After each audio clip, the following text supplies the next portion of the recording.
the war is going to stop. We've had many wars in the past. They start at some point, they stop at some point. There's this time of peace that people try to build. So our vision, the vision that our organization in Sudan is working on, is the polytechnic, the school, the technical school for children to enroll, and then it just looks at the holistic individual. It's not just to teach them carpentry or welding, or it's about the whole person. Nice. And that part of that is emotion, anger, that we as educators we have to deal with, but we are not specialized in this area. But I think we still need to have some awareness of these issues, and also dealing with ourselves, our own issues and anger, because it might impact on the students. Would you be able to provide some insight? There's two things. One is really letting go of anger, and there's different ways of doing that, and I can share specific resources for that. But the other thing that's jumping to mind is that a bigger, more important, is trusting our instincts. Science has proven that if we look at our body, that is a move. Not most of the body is energy. There's only 0.0001% of actually solid matter. Everything's moving protons and neutrons. So everything, this glass, is full of energy, of protons and neutrons. So everything is energy. And if we start looking at the world as energy, and the anger and some conflict, everything is connected. So what we do in a small country like New Zealand does affect the energy of the whole planet. And if you start looking at that everything's connected, and then it's a matter of trusting or listening to your either gut feel, gut instinct, or your heart, and following. So the point is, it's about having an awareness of logic, and the head is important in certain areas to process, but it's being aligned to having decisions. So it's about looking at ways to really trust your instincts, and you can trust your gut feel without using your heart. You can have a lot of anger and still trust your gut feel. It's just looking at the world is all about flow and trust, that life should be easy if we listen to either heart, gut feel, and flow. So the state of flow, or synchronistic flow, that's how life, that's 6.0, where we have this life of love, challenge, anger, still there, but we know that anger is a mechanism to protect us, and there'll be much less of it. It's just, if somebody, it's a boundary setting just to stop. So that's really what it's all about, is having an awareness that this is the outcome, and letting go of our emotions and trusting our instincts and being in flow.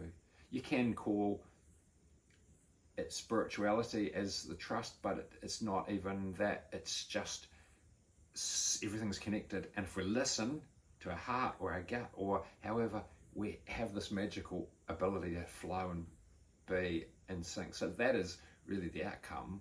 And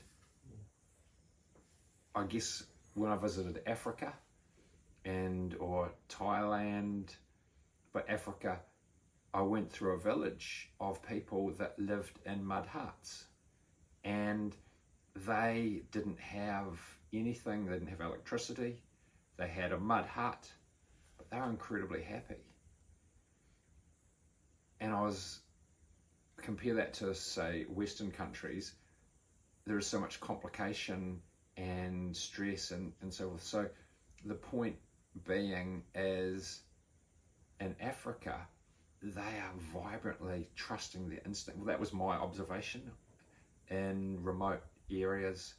And it's a matter of trusting and listening to the heart or gut feel, and just living with passion, being happy is through the heart. So it's just having an awareness, and by talking about this and using techniques, I guess, is that I can share at some point, to actually drop into releasing the hurt, releasing the emotion, to really feel and be in that vibrant state of connection. Would you like to share some of these techniques with us? Yeah. Just a little bit of information. Well, essentially, emotion decluttering or energy decluttering is when we feel a negative emotion. If we're in an area where we can go release the emotion, it's whatever emotion we're feeling. If it's negative, it might be sadness or anger, and then we drop into it and ask and just feel it and let it out. But the key step is to ask where it's coming from and just feel what's under it, and drop down emotions and drop down. And so I've done a lot of that. Years ago, I used to do it in private, or I still do it in private, but I was very embarrassed of even talking about it, because in New Zealand it's not considered normal for men to be emotional. So I would go into my room, and if it was sadness, I'd cry, let out the tears, and I'd just feel, where is this coming from, and drop down a layer. Or if it was anger, it would, or shame, I'd let out that and just ask where it's coming from or what's under it, and drop down. Because how it works is that all our events over our lifetime, maybe a dog barks and we tense up and get scared, and we hold that negative in or we're told, oh, you can't do that, or somebody yells at us, or in a war-torn country it's a lot worse. All the negative stuff is our baggage or pain body. All this negative stuff is held in our unconscious. So it is looking and to release it. So essentially it's like icebergs. We have these icebergs of pain, and how it works is all these different events, they can be unrelated events, but they sit together in an iceberg that have a similar frequency of emotion. So when we're feeling negative, we might be feeling angry, and this iceberg comes up and we feel the anger above the surface of the iceberg. And then most of the time we sort of then drop it down. The iceberg goes, after a while we get rid of the anger, or we stay angry, and then we think about something else and we forget about it, and the iceberg goes down. But this is the magic of the decluttering. If this iceberg comes up and we feel it, and if we're in an environment where we can go and let out the anger, because our pain body wants to be released, it doesn't want to, because the pain body creates our health, creates our future, creates what we attract in our life, because it's the pain body that wants to come out. It's the filter that creates everything. So if we're in a place where we can let out this pain, and then we melt more layers of the iceberg, we melt more, and all these unrelated thoughts might come through. We don't need to think and analyze them. We just need to let the emotion out, and all these different events. And if you keep going until you feel there's no more there, and that's at the bottom of the iceberg, where it's anchored into our psyche. And at that point, if we get to the bottom, we release it and it never comes back, and we change who we are. We're lighter, we have less worry, we have less stress, because it's our emotions that lead our thoughts, and our head quietens down, and we have trust, and we have this different ability of self-esteem. We grow because we offload our baggage. So that's the simple explanation, and it is truly empowering to offload our baggage and our emotions. It wants to come out. So that's the technique. There's some more advanced bits to it, but it's just the simple summary is we just offload all the layers of emotion that are hidden away in our unconscious, and it completely changes how we feel. So you can offload a lot of horrendous memories of war, and can't even imagine what it would be like. But by doing that, you actually change who you are, and you have a level of trust and a silence and a belief, and you have a vision. If you follow your heart, you actually, if there's enough people do it, it actually changes the whole coherence of the country, because it changes the vibration, because energetically everything's connected. We're energetic beings that are disguised in a human body, and so it's absolutely powerful to really offload our shadow. So the conflict and fighting is people offloading their shadow, their pain. That's how it's coming out, and that's why the conflicts come out as pain.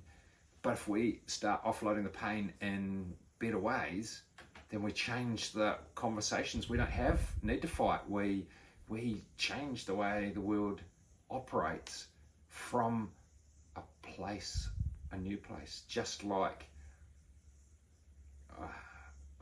I get angry when I think about slavery and what people had to deal with.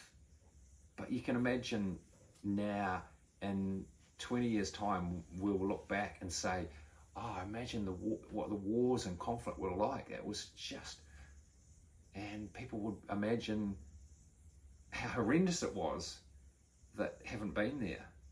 So change is inevitable. The world is changing faster than it ever has, and technology change is increasing how quickly things change. So the power of what is possible, because we're connected. So there's mass groups via social media, and there's this uprising. So it's happening. It's just a matter of keeping it going and having these conversations so we can support and talk about Society 5.0 and 6.0, and that's the exciting thing. But it's scary when I stop and think about situations that people are in. It's something that I think, for me, I see it as a collective project. People do this together in a group. Sometimes I think maybe it's just an individual. Someone could just find a place for themselves, away from everyone and everything, and try to go through that journey. Sometimes I think, no, it's a combination. So how do you see this? How do you see it from a group perspective, or individual, or a bit of both, maybe within a family? What's the context here? What would be the ideal context for a group that's going through healing together? I'll use an example. Have you seen geese flying in a perfect line? So and they stay in a perfect line. How does one goose, I suppose, is that a geese? One goose know how to be in a perfect line with the next? So there's a connection between all animals and all beings if we get out of the head and actually start seeing it and feeling it. So the power of consciousness, of collective consciousness, of people like you're doing, getting together and talking, is incredibly powerful, because there's forces that connect all information, and sharing information and having conversations is what it's all about. So I've forgotten what you asked now. I was asking more about collective. Can this be like a collective project rather than an individual, or is it something that's more personal, that one individual goes through their own emotional or letting go of the anger on their own in a private place where they feel safe? I'm just not sure how you see it. You see more benefit to the collective healing. They call it sharing circles in Africa, where people gather in a circle and they talk about things. It's more of a, because I remember the other night you mentioned a group of people sitting and healing together. So I just wanted to visit that comment you made. So there's research about meditation and how if people meditate together in the city for the weekend, the crime rate goes down. And so a collective group of people together has an impact on the thinking of other people. So what's happening in the world is there's a change in thinking of the energy is changing. And if the question is, do we do it individually or collectively? Well, it's both. If we learn how to offload our pain and get greater trust, greater satisfaction and passion and feel good about who we are, then that's one thing that stops some of the conflict. But the power of everything's connected, and social media or the communication now, there's massive groups of people getting together and changing the world, and that's the exciting thing. It may not be obvious if you're in a house which have bombs landing on your roof. Can't even think of what that would be like. But it's groups like you have that is getting the message out of what actually is really happening. Because I keep going back to the thing, the world doesn't change without either stress or conflict. So that's the pattern of history, and that's what's going on. So it's groups coming together in new ways with technology is really powerful. We have been thinking, because the reason why we had war and conflict was because of the communication. We couldn't reach an agreement on something. Yeah. So we try to do this by force, and that is what you call war in the everyday language. But it really comes down to this deep disagreement between us, and we have a choice in this. This is my belief, and this belief of the people involved in this project. We actually have a choice to stop that war, but also work within ourselves and the way we do things, the tools we use to solve our problems. And that's why anger is just something that's sitting there. No one wants to talk about that. No one wants to explore. It's just seen as a dangerous thing. Don't approach that feeling, because people will get angry and will start to go back and fight. And that's what we're trying to do. We're trying to say, no, it's okay, we could feel angry as a group, just as a starting point for this process, but heal together, because there is healing that we could do as a group, and that's why I was interested in group healing. Yeah, where powerful. we could make this a collective project, Yeah, rather than just powerful. one. Yeah, and that's why I was interested to learn more about your thoughts around building these groups, forming these groups, starting somewhere. Yeah. And that's why I was interested to explore this question. Well, as we talked about the other night, when I first discovered massive anger, when I first had anxiety and depression in my first year at university, completely out of my depth and just worrying for 2 nights without sleeping, then I learned positive thinking, and it was the positive thinking that then started me looking at anger. Also, after 10 years of positive thinking, I then discovered I had this massive anger. And so it's just having an awareness of letting out the anger is the key thing.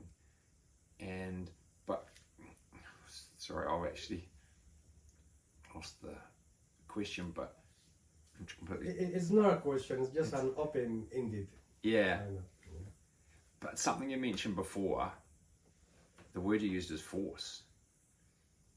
What is changing is the way people communicate. Force is a Society 4.0 thing.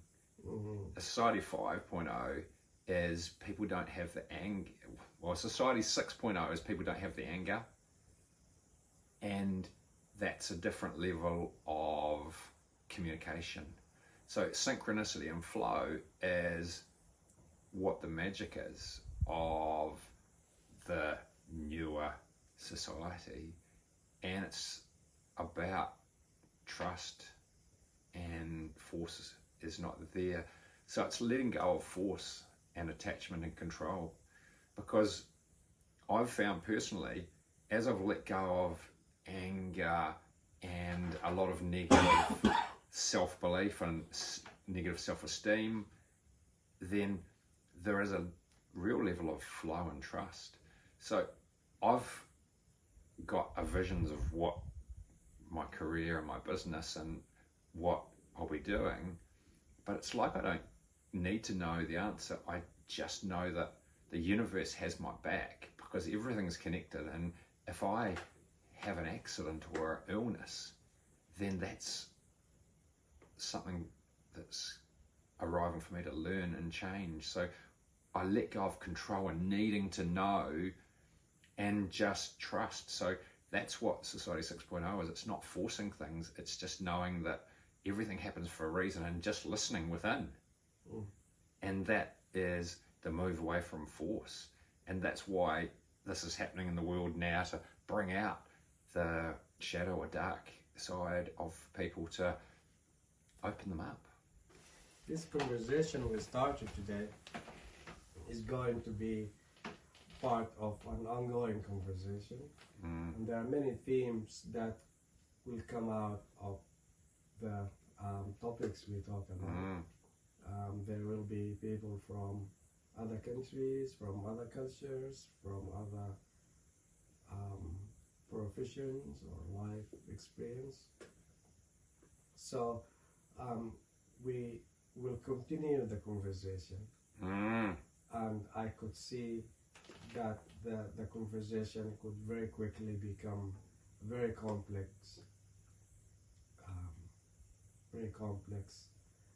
conversation to have around emotion, but also life in general, how we bring these things together, because we're trying to apply this in the everyday life. We're not trying to just think of something positive or talk about the heart without doing the actual work.